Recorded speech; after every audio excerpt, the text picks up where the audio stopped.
Hello everyone, thank you very much for joining me for another episode of UX Spotlight. In today's episode, we're going to be talking about the film WALL-E, one of my favorite animated films of all time. It's simply a stunning film in terms of narrative, in terms of story, in terms of animation, in terms of visual effects. It's simply an amazing film. Now, first of all, let's look at WALL-E's design. It's fit for purpose. He is recharged by the sun, which is plenty on Earth. He's equipped with lasers to deal with difficult surfaces, rocks and situations. He can withstand debris falling off him, so he's sturdy. And he has a modular design, which means that each part can be changed with another part. Nothing is soldered in, because there's an expectation for him to break down more often than not because of the nature of his work. Also, he can be compact and stackable if needed. He can turn into a nice cute cube. And his wheels, they are designed the same way as the wheels of a tank. So he's able to move around in a similar way over rough surfaces. What we learn from here from a design standpoint is to be able to design something like a robot. We need to identify all use case scenarios and design for all of them. The wall says WALL-E, and it breaks it down to waste, allocation, load, lifter, Earth class. So there you go. So that's what WALL-E essentially means. Something I would like to point out here is the font choice. It is poor in this case because, as an example, if you look at the letter A, we've seen many occasions where the choice of a font is very important, as some letters, especially if they're capitalized, they tend to look very much alike. Here, as an example, it's meant to say load, but you can say it looks like Lord. So what we learn from this one, from a design standpoint, is choose your font wisely.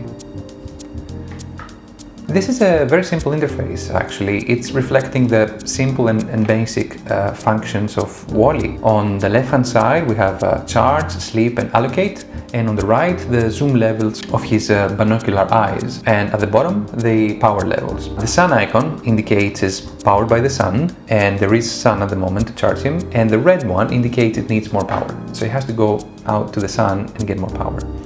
Notice how the last two power indicators are smaller, they're shorter. When the batteries are towards the end of their charge, they tend to discharge a lot faster. And it also works as a good motivator for the users to go and quickly charge the device. As an example, how many times have we run in the past to find a charger for our laptop or phones when they give us the first warning message that they are at a certain percentage left of battery? Here we see the same interface, and in the middle we have the alert, which is front and center, and it's flashing to grab the attention. But on the lower right corner, we see the icon changing now from sun to cloud, indicating that there isn't enough sun to charge WALL-E, and that's why the charging progress is blinking, as to alert you that something's wrong there. Eve was sent to Earth to find traces of life.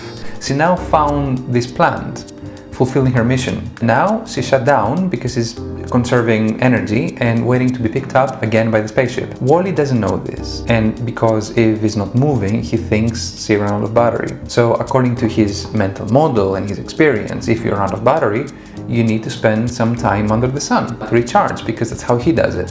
And this is what he's doing here. A lesson we can take from this is, when designing an interface, is to take into account the user's mental model. A mental model is someone's thought process about how things are meant to be working in real life, and is based on their experience and previous interactions with it. Lesson is, design for the user's mental models. Given the number of robots they have, they needed to design a way for these robots to roam around freely, but in a structured way. The light pathways is a brilliant way of solving this problem. Even though now we see WALL-E messing it up. This seems that it works the same way for humans of the ship, as they're only moving around in this robot chair contraptions anyway. Here we see the first human interface and how simple it is. It's too simple, to be honest. It looks like it's a FaceTime-like video calling thing filled with ads all over the place. This is an example of the genius of this laying design. I really like this design. If an accident happens, it doesn't disrupt the flow. It rearranges itself to facilitate the traffic. I wouldn't be too surprised if in the future we see an equivalent of this for the self-driving cars. And here as well, see how it changes to help navigation across the console. This could be a really good platform for wheelchair users. A lesson we can take from here is design for inclusivity. This is such a simple interface to meet the end user's basic needs, requirements, and limitations. It looks like a toy interface. Look at the dial. Here the captain is trying to figure out how to open a book, as it's the first time he is apparently looking at one. Manuel, relay instructions.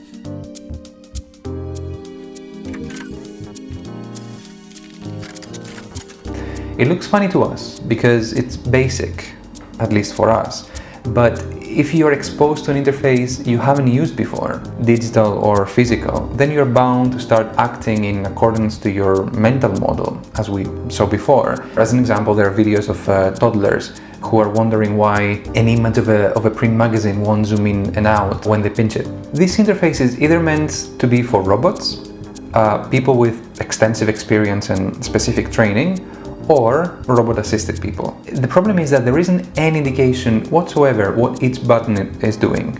It relies solely on color, which means that a good percentage of the population won't be able to use it anyway as they're colorblind, and has no physical buttons at all, which makes it prone to errors, as even by resting your arms on the console, you may press something unintentionally. The messages here are: don't rely on color, account for human error.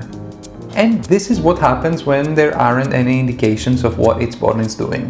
Not waterproofing this object that is meant to be near the water to announce things is bad design.